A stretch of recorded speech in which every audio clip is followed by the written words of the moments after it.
A gente vai pra escola, passa pelo ensino fundamental, médio, chega na faculdade. E depois tem pós-graduação, mestrado, doutorado, às vezes participa de algum congresso, se matricula em cursos. Em um mundo hiperconectado e com transformações constantes, uma coisa é certa: a gente nunca para de estudar e de aprender coisas novas. E é por isso que hoje, no episódio do nosso podcast Educação do Amanhã, a gente quer saber: aprender ainda é como era antigamente?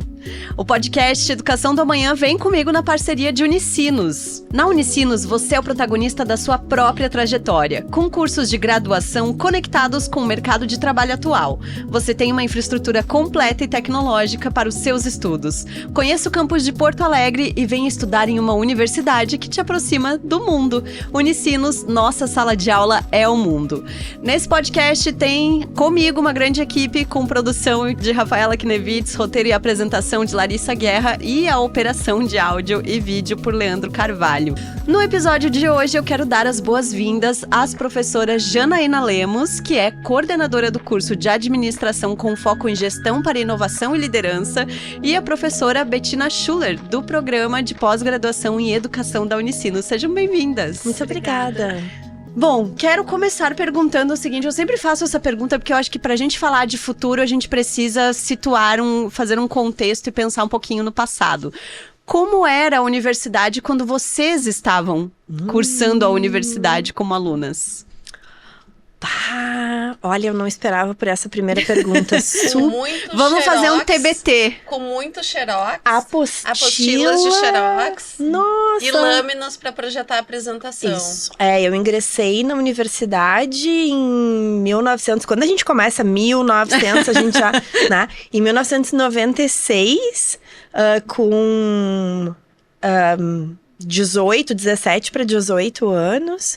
E a gente aprendia de um jeito super cartesiano também, né? Eu me matriculava em disciplinas, eu fiz o curso de letras na graduação, então eu escolhi as disciplinas que eu ia fazer. Assim, uma das grandes coisas de que eu me lembro é que as disciplinas muitas vezes não estavam conectadas entre si, né? E a gente tinha um ensino super orientado por, nós vamos estudar estes assuntos, estes temas neste semestre. Aqui estão as leituras, com as datas das provas pré-definidas, e daí vai bem, passa, não vai bem, já era. E muito apartado do exercício profissional. Sim. Muito apartado.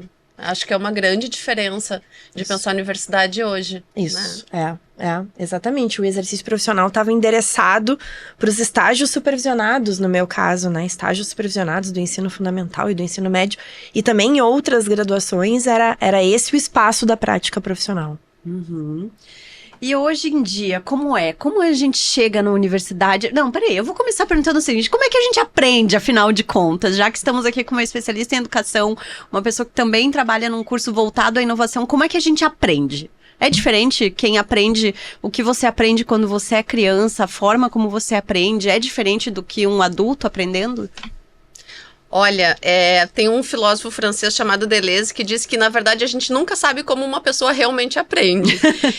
Mas a gente tem que continuar com essa pergunta, né? E eu acho que essa pergunta nos ajuda a olhar para o que significa ensino superior nesse presente que recebe esses jovens hoje na universidade, né?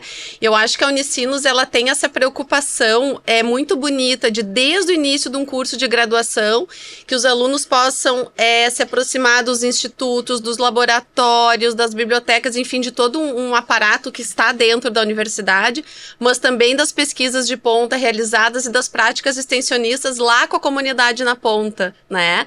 Então, ele já desde o primeiro semestre tem contato com pesquisa de ponta nas mais diferentes áreas do conhecimento e com a sua prática profissional lá nas suas mais diferentes áreas, também com as comunidades que a Unicinos atende, né? O ser humano é um aprendiz, né? E acho que quando a gente fala em aprendizagem, a gente tende a pensar nas instituições de ensino, né? Seja na escola de educação básica, nas instituições de educação básica, seja no ensino superior, né? Mas a gente aprende na vida, né? A gente aprende desde o minuto que a gente nasce, talvez a gente aprenda até intrauterinamente, né? Então, a aprendizagem é do sujeito e é da vida, né? E a gente aprende de diferentes formas, em diferentes contextos. E eu acredito, assim, na minha prática docente, né? Eu sou professora há 28 anos. Comecei a dar aula quando eu era menor de idade, quando eu tinha 17 anos. Sou mãe, né? Sou gestora. E eu acredito que a gente aprende dentro da sala de aula como a gente aprende no mundo, né? A partir de experiências. Então, acho que... assim, a gente pode falar em sucesso, na aprendizagem, enfim, né, em performance, mas a gente precisaria entender que a nossa maior chance de aprendizagem tá quando essa aprendizagem, ela performa, né? Ela nos ajuda a performar aquilo que está no mundo, né? Então, se eu tô dentro da sala de aula, aquela aprendizagem não pode ser uma aprendizagem, né?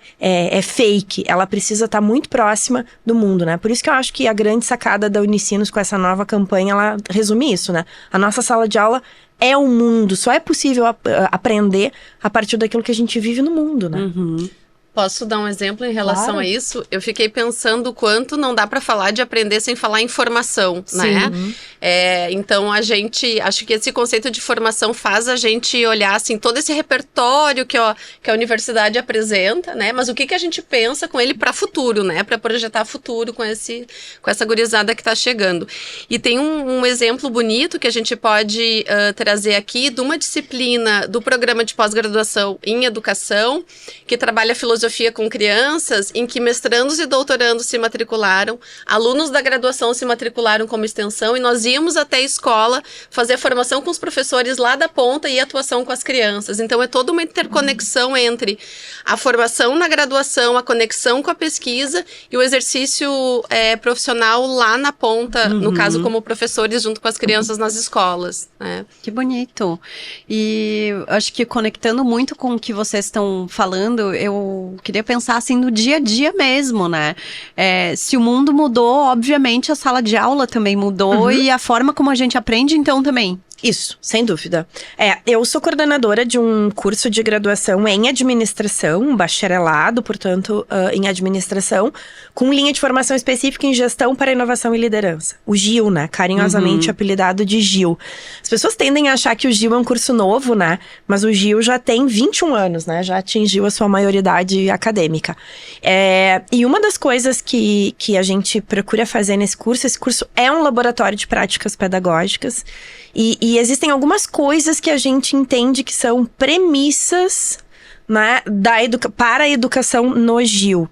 Que lá em 2003 a gente dizia que era para preparar o profissional do futuro, né? Bom, o futuro chegou. E então, algumas dessas premissas são, por exemplo, né, a nossa aprendizagem é centrada em situações reais. Então, vamos aprender, né, vamos promover a aprendizagem baseada em problemas. Então, sempre que possível, vamos buscar situações concretas com sujeitos reais, em contextos que existem, e vamos pensar a partir daquilo ali. Uma outra premissa é entender que a aprendizagem está centrada no aluno, né? Então, e daí a gente vai avaliar o aluno a partir dele mesmo, né? Então, a gente está em semanas, o semestre terminou semana passada, então a gente está no olho, assim, acabamos de avaliar os alunos. Como é que a gente faz isso? A gente tenta olhar para as competências que esse aluno precisava desenvolver e como é que ele estava no ponto de partida e como é que ele vai estar agora no ponto de chegada. Isso é uma virada de chave incrível em relação a como era a educação há alguns anos. E um terceiro pilar super importante para nós é a conexão entre as áreas, entre os saberes. Então, nós, né, nesse curso, a gente não tem uma avaliação como eu tive lá na década de 90, né? O aluno se matricula em todo o semestre, no programa de aprendizagem inteiro, e ele cursa aquelas 10 disciplinas, 11, 5. E essas disciplinas precisam estar articuladas com professores trabalhando coletivamente. Então, pensar nisso é pensar, né, que o jeito de aprender mudou. E aí, do outro lado da mesa, né, o jeito de ensinar mudou radicalmente também, né? Pois é, eu ia perguntar, como é preparar uma aula hoje em dia? Eu acho que se tem alguma coisa que o professor cria é aula, né? Que é pensar como é que eu junto esse texto com essa imagem, faço esse exercício de conversação e sou professora há 20 e poucos anos, assim, como você, e uma regularidade que os alunos trazem, assim, do que é um bom professor com quem eles aprendem, assim. Eu tenho feito essa pergunta faz 15 anos em curso superior e eles trazem basicamente 3 coisas. Um professor que conhece muito, que pesquisa, conhece muito a sua matéria, que planeja a aula, que traz material de referência, que oferece materialidade de pensamento e que abre uma conversação em sala de aula, que tem um espaço de conversação, de troca muito dialogada. Essas 3 características sempre aparecem. E pra gente é muito bonito porque a gente vai planejar uma aula, por exemplo, fui produzir alguns documentários e disse para os meus alunos das licenciaturas, vocês vão lá na indústria criativa, peguem máquinas fotográficas, filmadoras e vamos pensar uma oficina de formação para vocês aprenderem a usar. E eles me disseram, assim, né, professor, a gente já viu o modelo e baixou o tutorial na internet, a gente já aprendeu a usar. E já sabemos todos os editores de vídeo e mexer com a inteligência artificial, com algumas questões de imagem. Então, é muito bonita essa troca também de como a gente vai se apropriando para repensar essas práticas, né? Posso acrescentar uma Claro, questão que eu fica à acho vontade. fundamental, assim? Eu acho que a fala da Bettina me leva para um lugar que é o lugar da interação, né? E do dialogismo, né? O homem se constitui como homem, né? O sujeito se constitui como sujeito na relação com os outros, né? E a aprendizagem também se concretiza, né? Também se consolida na relação dos sujeitos, né? Então, se o professor... Acho que uma das principais competências docentes, talvez, né, do presente e do futuro, seja a abertura que o professor tem para a interação, né? Então, o professor precisa estar em diálogo, estar em interação com o seu aluno e promover situações em que os alunos estejam em dialogismo, né? Em diálogo também com os seus pares, assim. Então, acho que não dá para pensar a educação do amanhã sem pensar, né, sob uma perspectiva interacional.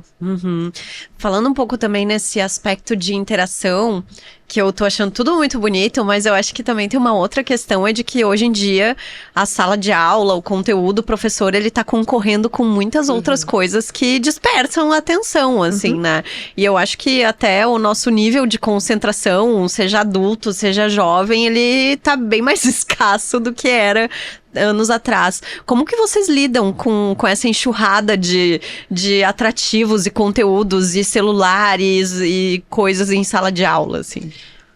Olha, tem um autor chamado John Crary, ele fala que a nossa geração é uma geração dispersa e hiperconectada, né? Porque nós estamos conectados em várias coisas, mas temos muita dificuldade em fazer foco e aprofundamento, que é o que o pensamento exige, né? E que é o que a universidade também... Que é um lugar de estudo. E às vezes os precisa. alunos vêm exigindo essa velocidade, por exemplo, das redes sociais, de uma prática de leitura escrita clássica. Mas é muito bonito quando eles se encontram com essa outra relação com a linguagem, por exemplo, para pensar que não é a velocidade da rolagem do Instagram, mas que lê um texto e discutir, que é uma tecnologia super antiga, nossa, não é? E todas as tecnologias educacionais são experimentais, eles vão aprendendo a estudar. Porque muitos autores da educação vêm dizendo isso, assim, a gente aprende em todos os lugares, mas estudar não é em todos os lugares. Ainda se concentra em escolas e universidades que fazem essa relação muito bonita entre um conhecimento técnico, específico, metodológico, com um posicionamento ético e como esse profissional vai se portar, né? A Unicinos tem uma bandeira muito bonita, que é a formação para a excelência acadêmica e humana, né? Eu acho, né, eu tenho uma postura um pouco controversa em relação a esse aspecto, assim. Os alunos que eu recebo entram na faculdade com 17 anos, e com 20 anos... Gente, é muito novo, né? Isso, e com 20 anos eles saem da faculdade. E esse indivíduo de 17 anos hiperconectado, né? Ele é um indivíduo com muito potencial para aprender. Então, assim, uma das coisas que a gente... eu me lembro, assim, eu comecei a dar aula no Gil faz 13 anos. E estou na coordenação há mais de 10. E eu me lembro que lá atrás a gente tinha uma preocupação muito grande sobre o uso do computador, né, em sala de aulas. Nós alunos ganhavam um computador na época em que ganhar um laptop era um diferencial do curso, né? Hoje eles fazem um intercâmbio de 6 meses curricularmente, assim. E depois veio a onda, depois que sossegou um pouco o desespero pelo computador na sala de aula, era como é que a gente vai fazer com o celular? Cara, a gente vive com o celular. A gente, professor, adulto, não tem mais idade, né? As minhas filhas de 2 anos e 9 meses sabem rolar a tela. E elas não têm celular, né? Então, assim, eu acho que a gente precisa, assim, desconstruir um pouco também as dicotomias né? De como os dispositivos, né? O relógio, o Betina de relógio também então eu consigo olhar aqui, eu olho o celular, eu olho o computador, eu olho a televisão, eu te escuto, tô aprendendo professor. Tô aprendendo com o meu professor.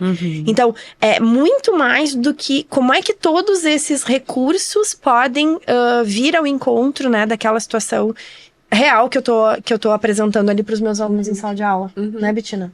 Não, acho que sim. Eu acho muito complicado a gente cair nessa perspectiva de que a salvação da educação é a tecnologia ou a perdição é a tecnologia, né? Eu acho que tem muito a ver com a postura do professor. Por isso que quando a gente fala em aprendizagem, eu sempre falo da importância da gente falar em ensino, né? Que tipo de ensino a gente está entregando? Que tipo de postura de professor, que clima de sala de aula, de discussão, de problematização, de criação, porque tem isso, assim, né? A gente tem que aprender o que já foi construído, mas para criar coisas que ainda não foram pensadas. Essa é a função da universidade, né? Isso.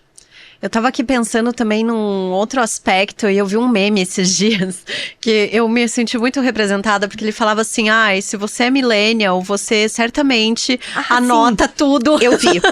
Quando você tá aprendendo alguma coisa, quando você tá estudando, você anota tudo. E eu sou muito essa pessoa até hoje, tá? Vou fazer um curso, alguma coisa, tem que ter um caderno, tem que estar anotando. Vocês ainda percebem essas coisinhas, assim, nos alunos? Como é que os alunos, eles anotam, eles tiram foto, como funciona isso? Bom, eu falo de um contexto muito específico, né? Os nossos alunos no Gil, eles são alunos em turno integral. Então, eu também, né, lá em 1996, não fui aluna em turno integral, né? Betina também não deve ter sido. Eles chegam na universidade às 8h30 e eles saem às 16h53, de segunda a sexta-feira. Então, nessa bolha, né, de ensino e aprendizagem, e de interação, e de potência que a gente vê ali, eu não vejo muitos cadernos sobre a classe, né? Mas eles aprendem com aplicativos, então eles usam alguns aplicativos e fazem registros no computador, então muitos alunos usando editores de texto, né, diferentes, e eles aprendem desse jeito, assim, né.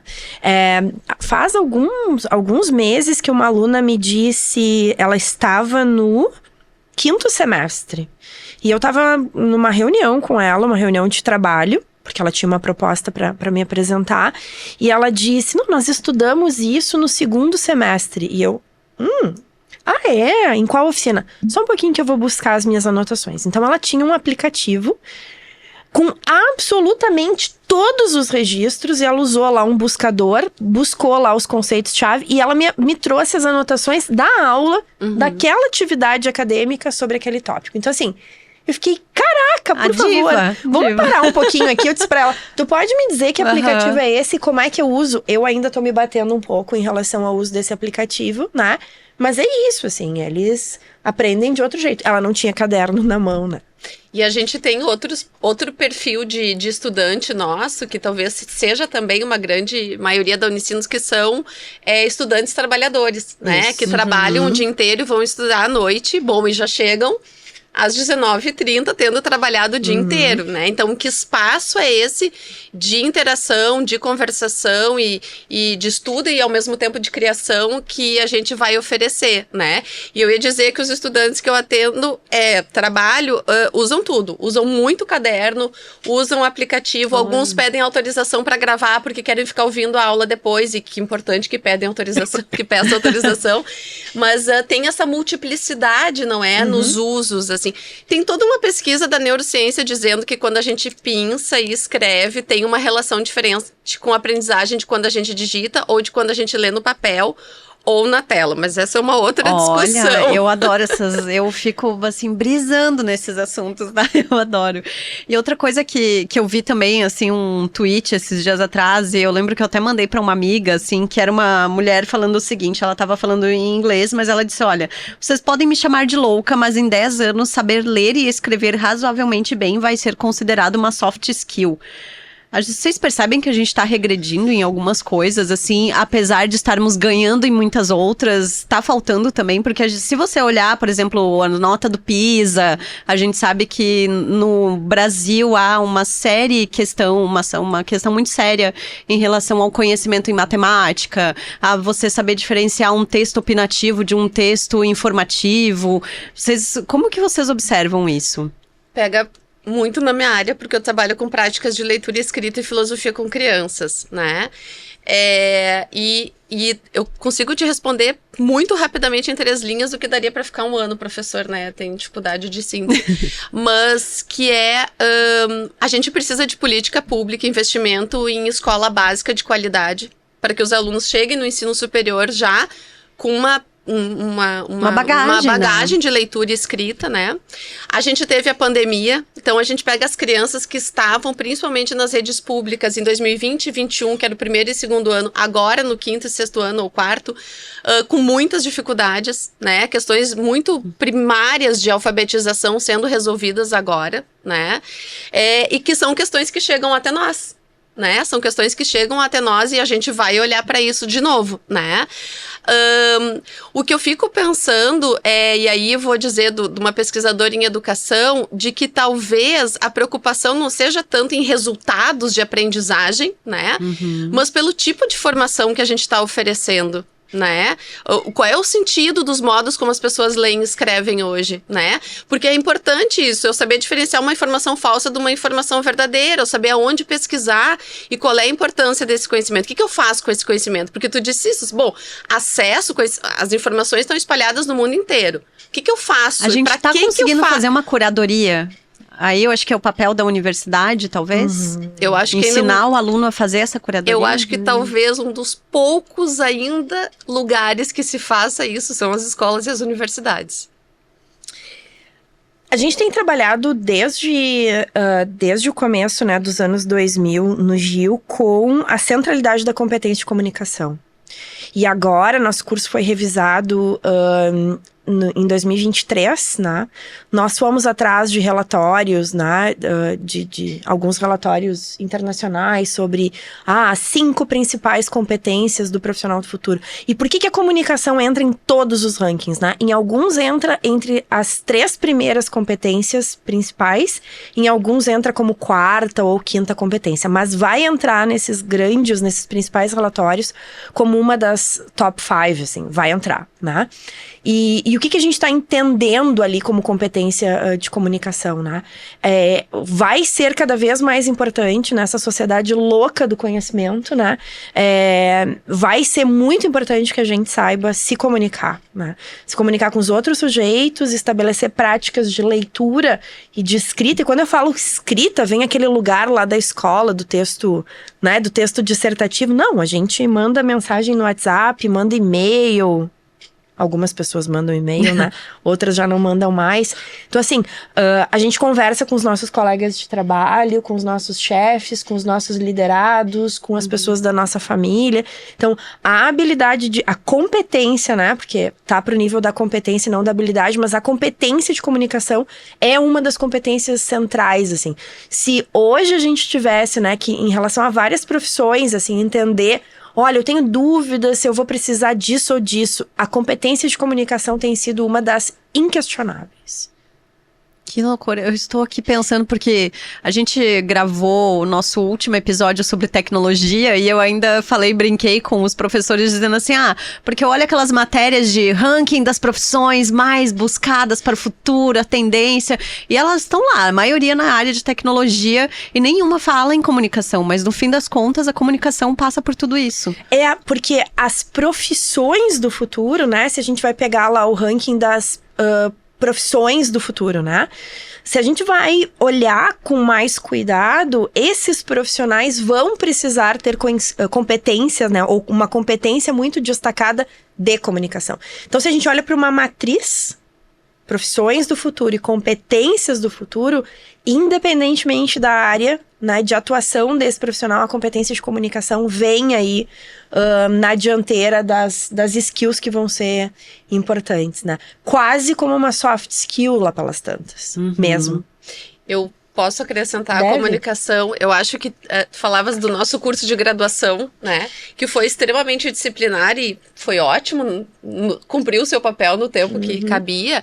Mas talvez uma das grandes posturas frente ao aprender hoje seja a impossibilidade de olhar alguma coisa por apenas uma área do conhecimento, né? Vou pegar agora o exemplo das enchentes, né? Que assolaram o nosso estado e a Unicinos fortemente, né? E pensar, por exemplo, vou trazer um exemplo, né? Já vem sendo gestado há um tempo, agora já existe um núcleo de excelência em educação socioambiental e mudanças climáticas.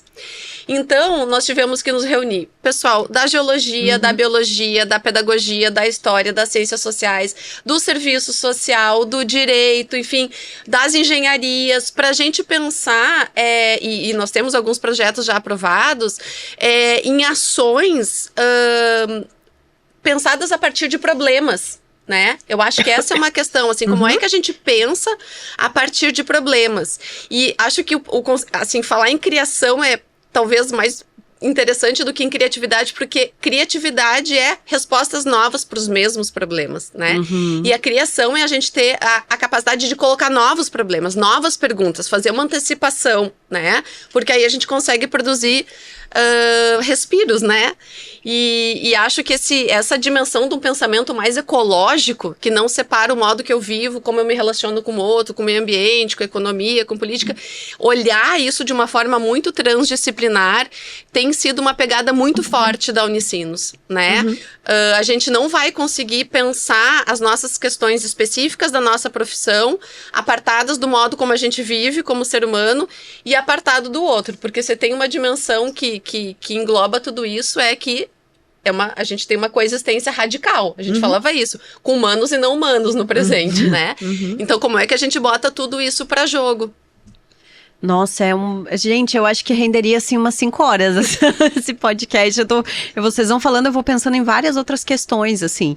Bom, vamos pensando então assim como tendências para aprendizagem, para o futuro do ensino. Então a gente tem toda essa questão de transdisciplinaridade, né? E aí eu já tô brisando aqui em várias coisas porque eu gosto muito de estudar e ouvir uns podcasts, e eu lembro que eu ouvi uma vez falando muito sobre essa separação do conhecimento, né? Como isso foi feito depois do Renascimento, porque até então o homem renascentista, sei lá, ele era um cientista, ele era um astrônomo, ele era matemático, ele era escritor, ele passeava por vários caminhos, assim. Talvez o futuro também seja olhar para esses caminhos e pensar em várias coisas ao mesmo tempo. Tô brisando muito, assim. Vamos lá, mas pra gente encerrar, então, quero fazer o nosso tema de casa, que é aquele momento em que a gente dá uma dica de uma leitura, pode ser um filme, uma série. Eu indico até perfil de Instagram aqui, gente, então fiquem à vontade pro que vocês quiserem indicar aí pra quem nos assiste. Eu vou indicar um filme que chama Zona de Interesse. Acho que a arte e as humanidades, elas não têm como estar fora da formação de nenhum profissional, né? Porque não tem como a gente se pensar fora disso se a gente tem essa necessidade de capacidade fabulativa, né? De criação. Então, quero deixar a indicação desse filme que se chama A Zona de Interesse. Perfeito. Eu tô pensando 1000 coisas, assim, né? Mas talvez não para um leitor tão jovem ou para uma pessoa num nível mais júnior, assim, mas talvez para alguém que tá afim de ir lá no rim do problema. Eu acho que um Bauman, assim, para pensar sobre tempos líquidos porque eu acho que é isso, né? Acho que tudo isso que a gente fala, ao fim e ao cabo, tem a ver com isso, né? Nossos tempos são muito líquidos, as relações, né? Muito líquidas, assim, as necessidades, as competências, as demandas. Então, eu iria, assim, flertar com Bauman em algum momento. Acho que esse seria um tema de casa belíssimo. E muito sedutor. Muito bom. E eu vou indicar uma autobiografia, não sei se vocês conhecem, A Menina da Montanha. É da Tara Westover, é uma americana que... Nossa, esse livro bombou 2020, assim. Ela aprendeu a ler e escrever com 17 anos. E aí ela conta a história dela de como ela aprendeu a ler já no final da adolescência, como aprendeu a escrever, do desejo que ela tinha de estudar. Ela criada numa família muito numerosa no interior dos Estados Unidos, né? E um lugar onde você não imagina que esse tipo de coisa possa acontecer, assim. E aí é toda a trajetória dela até chegar, e eu acho que um doutorado em Oxford ou Cambridge, foi alguma coisa assim. Mas é uma história maluca e impressionante, que eu acho que é muito legal também e pode inspirar a galera que nos assiste. Posso indicar mais um? Fique à vontade, eu adoro. E indicar o grande conhecido da chamada poesia e literatura marginal, Sérgio Vaz, que foi criador da Cooperifa, vários livros, Flores de Alvenaria, Pão, Poesia e Literatura, enfim, que se organiza em contos e poesias, né? E eu lembrei agora de uma poesia que diz que algumas pessoas, alguns descendem dos homens, alguns homens descendem dos macacos e outros das bananas. Eu adoro essa expressão, para problematizar e trazer a crítica social. Muito bom. Muito obrigada pela presença de vocês. O prazer foi nosso, adorei. Prazer foi nosso. Adorei, muito Passou bom. em 2 minutos. Viu? Era muito de boa, falei pra ti. É isso, que você gente. possa ir pra lá, né? Receberemos na Irei, com universidade. certeza, com certeza. Tô cada vez mais curiosa com esse universo. Gente, é isso então. Espero vocês no nosso próximo episódio do Educação do Amanhã. Beijos.